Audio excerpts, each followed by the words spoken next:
Piles বা অর্শ রোগে কী কী খাবার নিষেধ এবং কী কী খাবার খেতে হবে।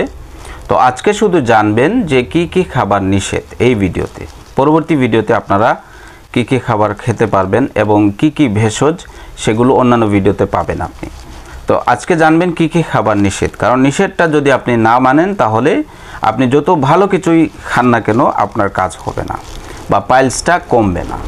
তো সেক্ষেত্রে হচ্ছে আজকে জানবেন আপনারা কী কী খাবার নিষেধ এগুলো মানতে হবে, তখন আপনার পাইলস বা অর্শের যে বলি আছে গোটা আছে সেটা শুকিয়ে যাবে অটোমেটিক্যালি। তো ভিডিওটি লাইক শেয়ার সাবস্ক্রাইব করে সাথে থাকবেন।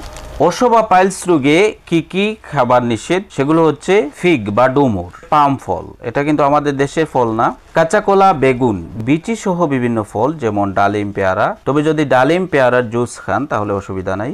তারপর হচ্ছে তৈলাক্ত ও ভাজা খাবার, অতিরিক্ত ঝাল খাবার, ফাস্ট ফুড, মাংস বিশেষ করে মুরগির মাংস এবং প্রসেসড ফুড বিভিন্ন ধরনের বেকারির ফুড বা প্রসেস যেগুলো খাদ্য আছে অনেক সময় পাওয়া যায় বিভিন্ন দোকানগুলোতে, সেগুলো নিষেধ। তারপর হচ্ছে অ্যালকোহল, তামাক, এগুলো নিষেধ। তারপর হচ্ছে যে ময়দা দিয়ে তৈরি বিভিন্ন খাবার যেগুলো হোটেল, রেস্তোরাঁ, তারপরে চটপটি সহ অনেক স্ট্রিট ফুড যেগুলো পাওয়া যায় বাইরের খাবার, এগুলো নিষেধ। কোন কোন খাবার উপকারী সেটা পরবর্তী ভিডিওতে পাবেন।